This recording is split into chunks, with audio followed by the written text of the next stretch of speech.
Welcome back. 9:22 here on a Thursday morning. You're watching BT Vancouver. The plan has been unveiled for reopening BC's economy. We're going to break this down right now with News 1130 legislative reporter Liza Yuzda. Welcome back to BT.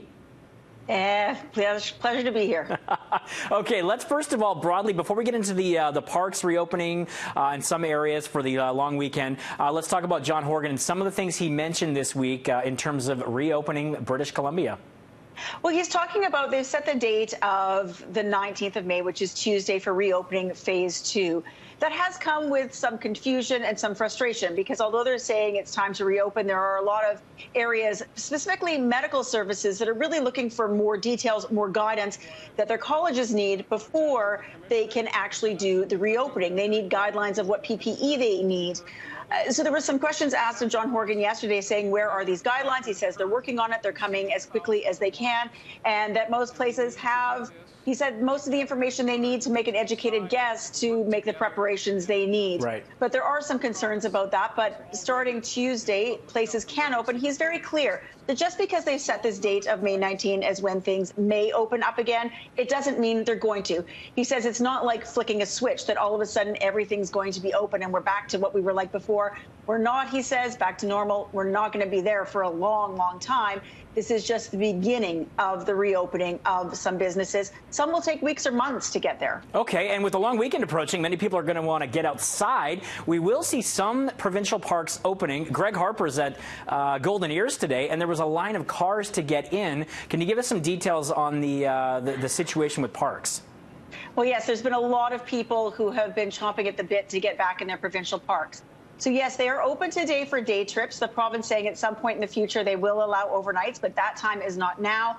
They're asking people that if you have a provincial park in your region, in your closer nearby area, then by all means go. But do not travel across the province to go to a provincial park. Again, they're trying to keep people as close as possible to home because they say, you know, we're not out of the woods yet. We still are in phase 1, and there still is a risk of transmission in the community. And so they're asking people to stay close to home. Also, all of the safety things, like be careful with campfires, follow all those regulations and rules so that you're not adding to the responsibilities of the people working in the parks or the health medical services in those regions. What I thought was interesting, too, is that Adrian Dix, our health minister, was saying if you're going somewhere, bring as much food with you as you can so you're not sort of spreading, you're being a responsible citizen, essentially, if you are going to go somewhere recreationally.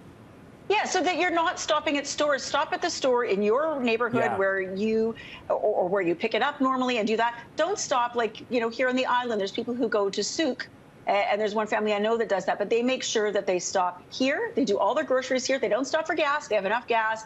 They go to their piece of property, and they come back without seeing any other human being. Okay. And I think that's what they're asking people to do right now. Time to bring those picnics back. We don't often talk about sports in this segment, but BC could have a bit of a role to play in the reopening of the NHL.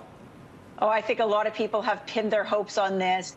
We know that the Premier had some discussions with the head of the NHL, Gary Bettman, about having Vancouver be one of the hub cities, meaning that teams would come into Vancouver, they would do their 14-day isolation, and then they would play their teams here, so stay here for a few months at a time.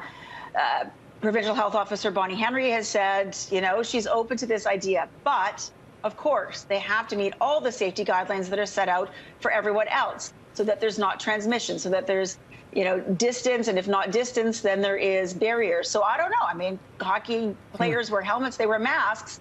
It seems like this could be possible. It doesn't seem like it's one of her highest priorities. No, but the sports world has been one of the hardest hit areas of life when it comes to the pandemic. And I know that there's a lot of people in my life. I have a brother and a husband. I remember my brother saying to me probably about a month ago, and in such a forlorn way that I don't understand, that I miss sports. Like, he just physically hurts for sports. Totally. I have reality TV. All right, let's have a little bit of fun. Dr. Bonnie Henry has become a celebrity here in BC, and beloved children's entertainer Raffi, he's one of her biggest fans, apparently. Well, if you were listening the other day, the provincial health officer was asked about what are you going to do if you get frisky? And so she talked about getting amorous in the time of COVID and saying, you know, pick your partner carefully. It's not time to date around. It's time to, like, plan it out, pick one, go with that, see how it works. Yeah. And yes, Rafi, who's a resident of Salt Spring Island and a troubadour for the children, tweeted out asking, is she single? And someone else tweeted back saying, are you interested? And he wrote, affirmative. So I was joking. I'm like, who had on their COVID-19 bingo card that Rafi was going to be macking on the provincial health officer? Stranger I haven't got a reaction from her yet. than fiction. Amazing. Thank you so much, Liza. It's pretty amazing.